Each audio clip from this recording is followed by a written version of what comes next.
You'll have all of March and April to ski. We've already decided. I know it. We've decided that right. we have to pay for this at some point. Enjoy right? it while it lasts. I like the skier who's like, I've seen worse before. Like that was him trying to be positive. But we know Ski Sundown, they find a way to make it. I know you were there amazing. a couple weeks ago, right? When it was crazy warm and it was still good conditions. I need more talking material because I've talked about it like 75 times. I'm sorry. Okay. They do a great job there. Now it's pouring. Now it's just rain. Do we have to think about all this rain freezing overnight? Is that? No, we don't, luckily. I mean, you'd think so because I know you've answered that 7 times. Winter. But I have a question. Let's go for Why are we worried about flooding if, like, the ground's already saturated? You want material? We'll ask you questions. Yeah. The rivers and streams are really high, plus there is rain melt, or snow melt rather, from areas up north. All of that is melting. That goes into the rivers and streams and it pushes it even higher. Will the wind be helping us tonight? Let's take a look and see how much rain has already come down. We've seen about 1/10 of an inch in Willimantic, about 1/2 an inch for Waterbury and for Meriden, and we have another, let's say, 1 to 1.5 inches to go. So we are nowhere near done.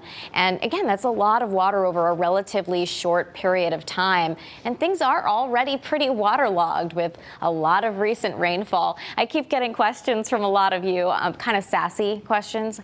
How's that drought doing? Remember the drought we were talking about over and over again? Yeah, it's resolved. It is no longer a concern, in case that was a real question, but I don't think it was. Taking a look at the radar, and we'll zoom in a little bit further, you'll see temperatures are climbing above freezing, even in our coldest spots in far northern Connecticut. So in some areas, there was a bit of freezing rain that has now switched over to rain, or if it hasn't yet in your town, it is an extreme exception and will shortly. But just a lot going on out there right now. We'll continue to hear the sounds of the rainforest as you sleep tonight.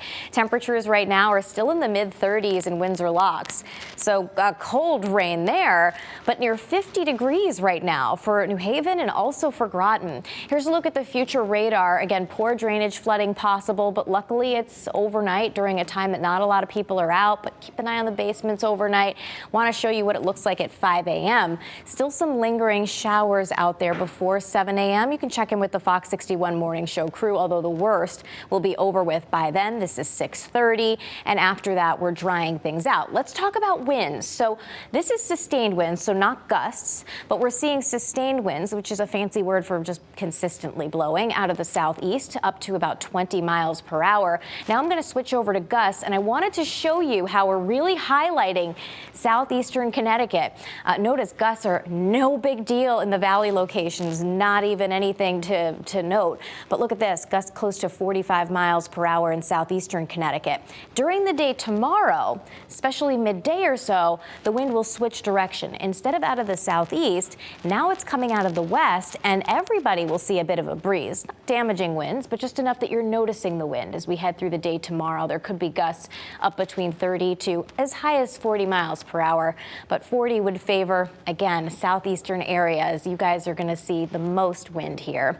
Heading through the day tomorrow, we're looking at a nice one. Well, we won't see a ton of sun, but we'll be kind of in and out of it. High temperatures will be in the middle 40s to upper 40s, including 48 in Windham and 49 for a high temperature for the New Haven area. A bit cooler, but still above average for your Friday with mostly sunny skies. Here's a look at your Fox 61 7-day forecast. The weekend's looking mild. We're in the mid 40s on Saturday, upper 40s, although more clouds on Sunday. We're dry. So after this little active stretch of weather that we found ourselves in, we had one storm that came through on Monday, another one today. A calmer stretch of weather here for a change. Your Shoreline 7-day, mid to upper 40s heading into this weekend, guys.